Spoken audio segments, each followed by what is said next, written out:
To all the non-believers, non-believers, non-believers, non-believers, non-believers, non-believers, non-believers, non-believers. I'm making non-believers. What's up, y'all? This is Jay Varsity, and welcome to another episode of NBA Talk. And we're going to be giving our reactions to last night's episodes of The Last Dance, episodes 3 and 4, which highlight specifically the special highlight of these episodes will go around Dennis Rodman and the rivalry of the Bulls and the Bad Boy Pistons, which I personally enjoyed. And as we go into depth of that, I remember, I think I saw the 30 for 30 on the Bad Boy Pistons at least like 10 times. So to see Jordan and Pippen's perspective on the whole thing, it just gives the rivalry more of a limelight, and you see how both teams try to prevail against each other. And to me, the Bulls and Pistons rivalry is one of the greatest rivalries in sports. Cause till this day you still see the hatred that they still have for each other, and it's it just goes on. It got so personal for Jordan and the Bulls, and then even for the Pistons, because people will see how clear it was for Jordan and the Bulls, but then when you see for the Pistons, it got personal for them too, especially for Isaiah Thomas. Isaiah Thomas was the Chicago native, so it's like for him to get so much hatred from people in Chicago, he took that personally. So anytime he got to beat Jordan, it was it it, it was like that confident moment where he's like, I'm beating this guy that's winning over the people of my hometown, because he basically had to embrace Detroit out of force. Because I remember in the beginning, Isaiah didn't even want to go to Detroit. He hated the fact that he got drafted to Detroit. So, if anything, you want to learn all of that, I recommend you find a way to watch the Bad Boy Pistons documentary, because he said it himself. He did not like that he got drafted to Detroit. He wanted to get drafted to Chicago, which is his hometown. So, and the fact that Jordan got picked there, and then Jordan got so embraced, and he became like the NBA's golden child, it was he hated that. And Isaiah took that personally.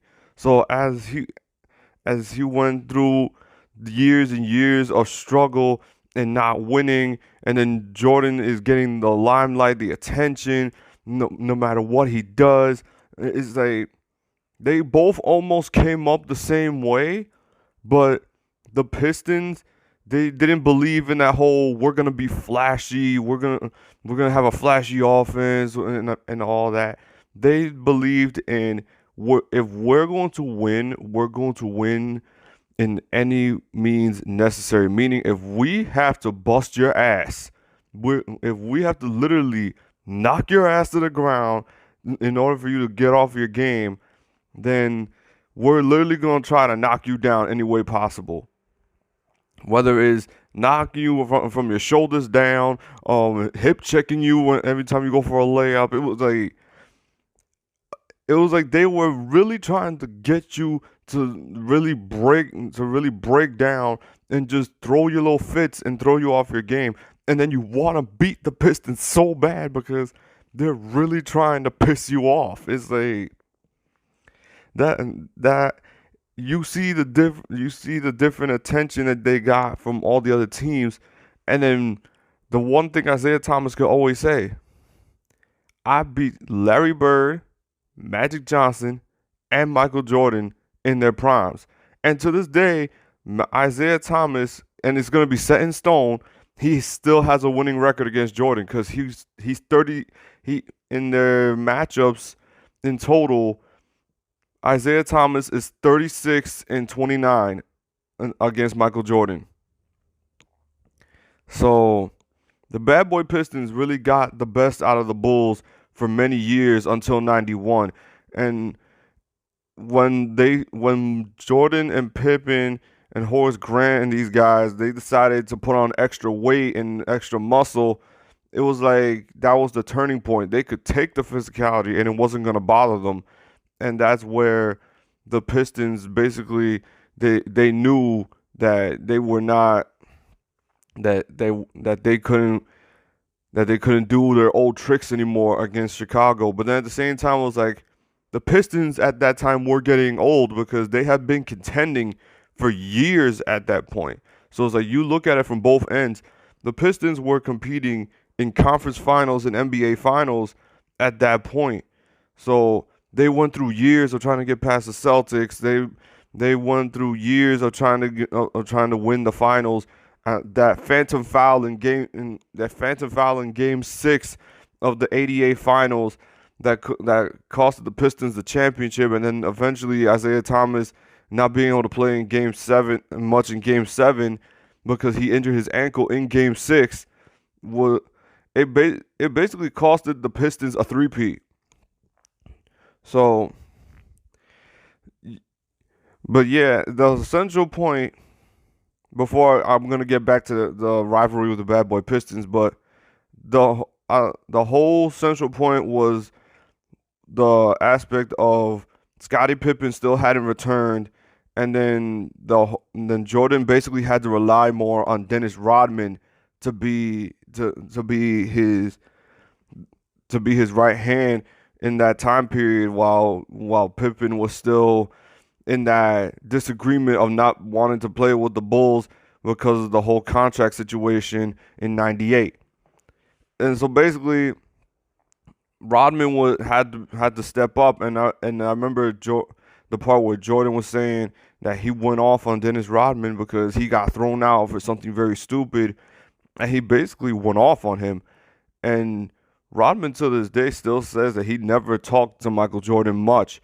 And so when Jordan mentioned that Dennis Rodman just came out to his room and asked for a cigar, he says that wasn't an actual apology, but then that was his way of telling him that he messed up. That it was and then from that point on, it was Dennis Rodman. He was a little more disciplined and all that. So Dennis Rodman to me has always been the guy that was always gonna that took pride in doing the dirty work, and you always need a guy like that on a basketball team if you're gonna win an NBA championship. So you gotta appreciate guys like Dennis Rodman. He might not get all the points, but be sure that he's gonna fight for every rebound. He's gonna try to defend his ass off, and that's one thing Dennis Rodman did, especially in his Detroit days. That's one thing the Bulls always struggled with, was the fact that they couldn't handle a younger Dennis Rodman. They couldn't get past a younger Dennis Rodman. Scottie Pippen couldn't do it. Jordan couldn't do it.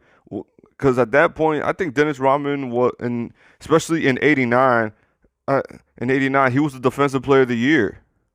So it was he's that versatile defender, and he could guard multiple positions. I think he revolutionized of what it is to be a versatile defender. And you see multiple players to this day try to almost replicate what Dennis Rodman did defensively, because nowadays, if you can't guard multiple positions, you're not valued as a great defender. So that's why Dennis Rodman is almost the blueprint of what it is to be the to be that guy that does the dirty work, because you need somebody like that. You need that scrapper that's willing to fight for a rebound, that's willing to dive on the floor, dive for the balls going out of bounds in order to win games.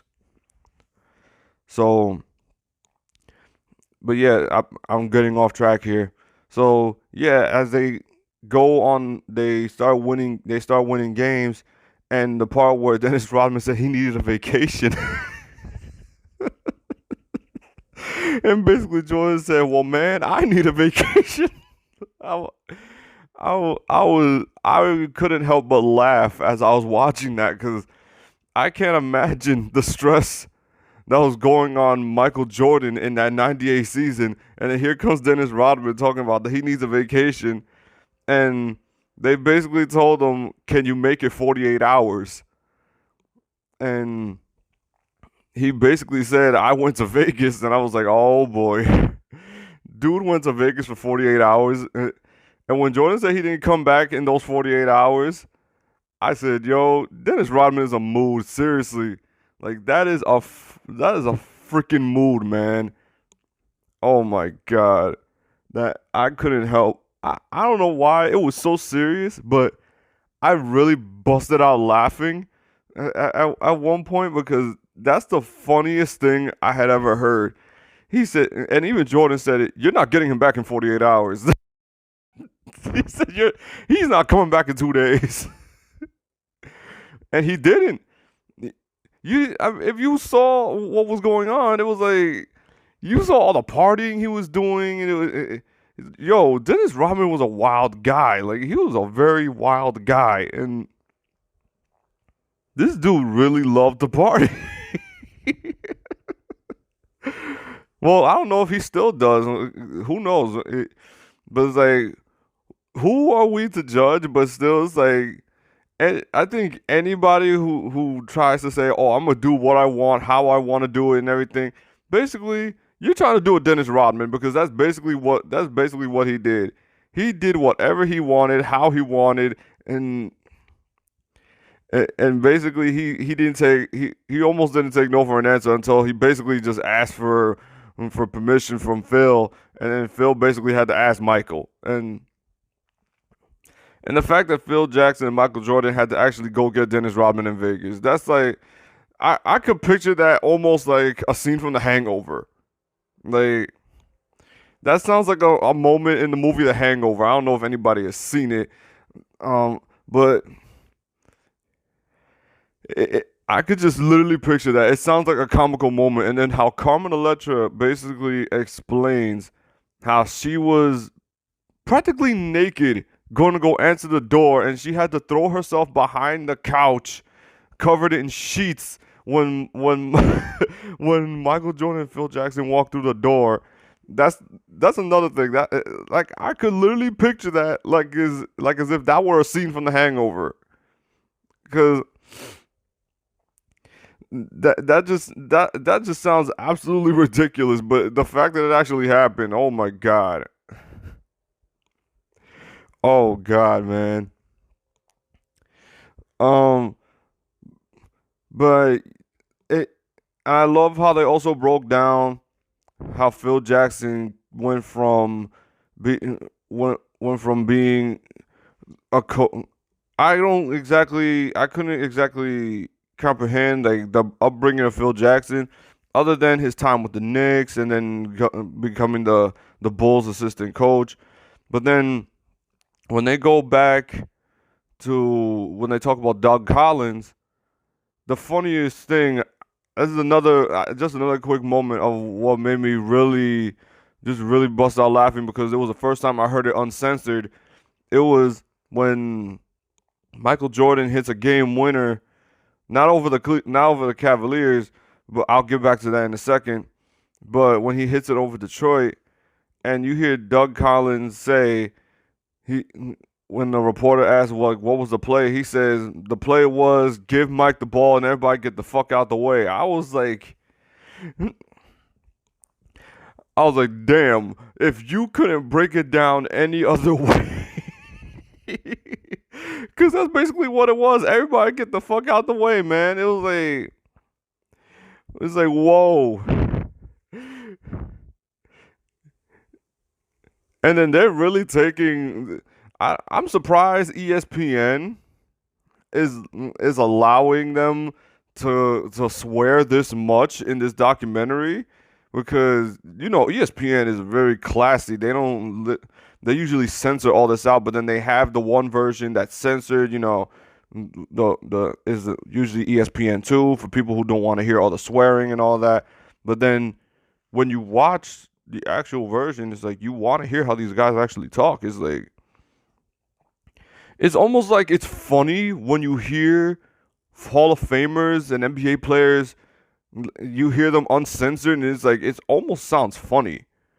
Because when you hear the bleeps, yeah, it's supposed to be, because it's a family show and all that. But then it's like you get to see the players' true emotions, because not everybody not everybody speaks properly. Everybody has their moments. It's like, you're frustrated. You let out a swear here and there, but it's like, but still, getting off topic again.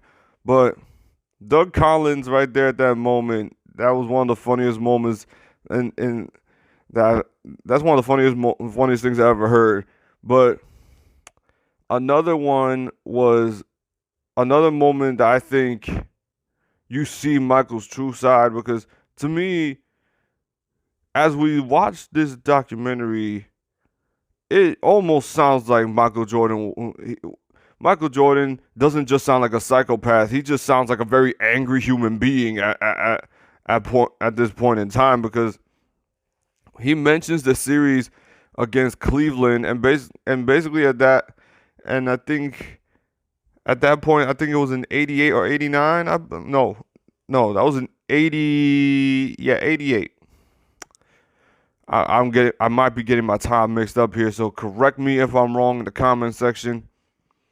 But he mentions the series when he was playing the Cleveland Cavaliers, and it was best of 5, and everybody was picking Cleveland to win that series, and Ron Harper, when they didn't put Ron Harper to guard Michael Jordan on the last shot, and he basically said, "Fuck this bullshit."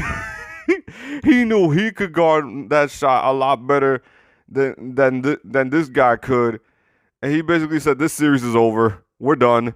And that just went along with a long line of mistakes that Cleveland sports teams have ever made. And Jordan's reaction to the fist pumping, which was the one thing I always wanted to know, what was Mike saying in that moment when he was pumping his fist?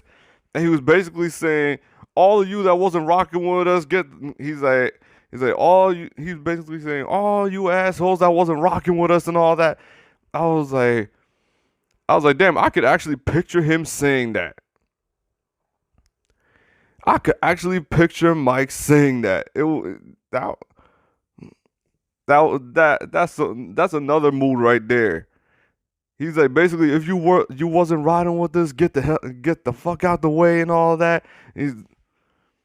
That was an amazing thing to hear. And but yeah, the thing that always got on the Bulls was not being able to get past Detroit, and how much the Detroit players actually. Well, you only heard from John Sally. You obviously heard from Dennis Rodman. You heard from Isaiah Thomas, and you heard from. I don't think you heard from Bill Laimbeer.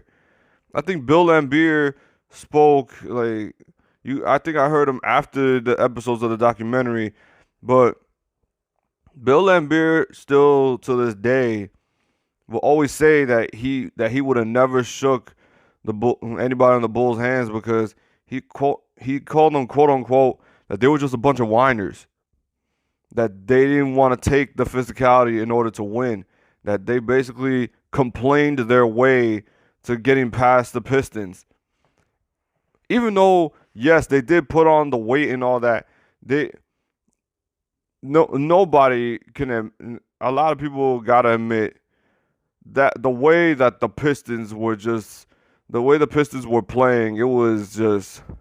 I don't think any team will ever be allowed to play that kind of defense ever in the NBA, because they were basically, if you were going to play the Detroit Pistons in 88 and 89, you better be ready to get out of there you got to win the fight in order to win the game. You got to basically get into a brawl to win the game. And that's what they held their pride over. That's why I appreciate that they gave limelight to the bad boys, because as much as people hated them, I felt more intrigued by them because of the fact that they never switched up. They stuck to the bad boys. They stuck to that blueprint of being the bad boys because that's how people viewed them and they embraced it. And I think they were the only teams to ever embrace such a bad image and actually succeed at it. So because it's like a lot of NBA players don't want to be seen as the villain anymore nowadays, and they want to try to get the public's image of them being such a great person and all that. They didn't not nobody wants to be seen as that. Nobody wants to be seen as that villain anymore, and that so the bad boy Pistons, the fact that they embraced it and they actually won championships, embracing that persona and embracing that defense is what's going to win championships. That I'm just glad they never switched up and tried to act fake about it. I just gladly appreciate that. Like that was some true raw. That was a true raw team. And if that team were to have stayed healthy the majority of their run, I think they would have won at least one or two more titles. I think that Bad Boys team would have won at least one or two more titles. And who knows? Would Mike have gotten past the Pistons so easily in '91 if they would have stood healthy? Or maybe if Rick Mahorn doesn't get drafted to the Orlando Magic, maybe he would still been that enforcer in '91 that could have held back Jordan and the Bulls at least for one more year. Because let's not forget in '88 the NBA had an expansion draft and the Pistons actually lost Rick Mahorn after they won the first championship. They lost Rick Mahorn to an expansion draft. So he was one of the big enforcers on the defensive end that for the Detroit Pistons that really helped them out. They really gave that spark because he was that brick wall whenever somebody was on a fast break or even going to the rim. He was really that guy that helped them get past the Celtics. And then Isaiah Thomas ended up hurting his foot and hurting his knee. And I believe in '91 he also had an injured wrist. Everybody was banged up apparently, according to some people in '91. And then the Bulls were just at almost the peak everybody was just in peak physical shape. And basically the Pistons were just getting old. The Pistons were just getting old, and they couldn't keep up with that contending mentality anymore. It was very frustrating. They showed the fatigue and all that. And then the thing that I loved also was when the Bulls got past the Pistons is how much they showed the emotion of the relief of getting past Detroit. You see Mike, he's just yelling out sweep, sweep, sweep, and you see Jerry Krause dancing and all that. Everybody's dancing, celebrating because they're going to the NBA Finals. But the part I'm going to remember is when Mike said beating the Detroit Pistons was almost, if not better, than winning the NBA championship. And that is to me a very powerful quote from Mike because if you don't get past Detroit, you're not winning the championship. Because in '91, if they don't get past Detroit, then we're seeing a rematch of the '88 Finals between Detroit and the Lakers. And honest to God, I think based from what I saw from the Los Angeles Lakers, I think the Pistons would have won in '91 if they would have made it to the finals. I think the Pistons would have won. So to hear him say beating Detroit was just like, if not better than winning the NBA championship, you had to beat first of all, you put in that concept, you just beat the two-time defending NBA champions. You beat them in a sweep, and they've been that tick that you've been trying to scratch off for years. And for them to basically demolish them in the way that they did, it was a true passing of the torch right there. It was a true passing of the torch. So, you know, I'm glad that we got to see that how Mike, Scotty, and Horace Grant, how they all took it, and Dennis Rodman basically giving a quote saying that that basically when he was playing in Detroit in his rivalry against the Bulls, he basically tried to hurt Michael Jordan. They basically tried to hurt Michael Jordan in order to win. And that's where the famous Jordan rules came. That's the famous Jordan rules came in. So, and then when you see their first finals against the Lakers, I was I'm not saying surprised because Magic Johnson is a very humble player, but Magic Johnson was very embracing of knowing that he lost to a passing of one another. He got to pass down,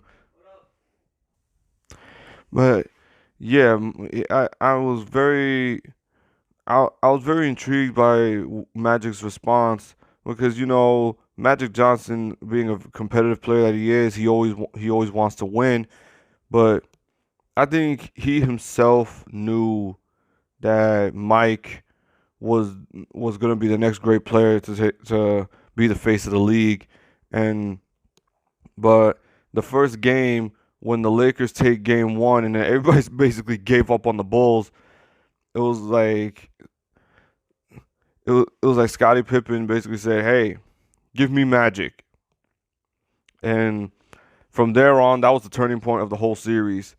That was the turning point of the entire series because Magic Johnson completely struggled against Scottie Pippen, which which makes you appreciate guys like Scottie Pippen even more because he took on that assignment of taking on the greatest point guard in NBA history. So the Bulls won in five, and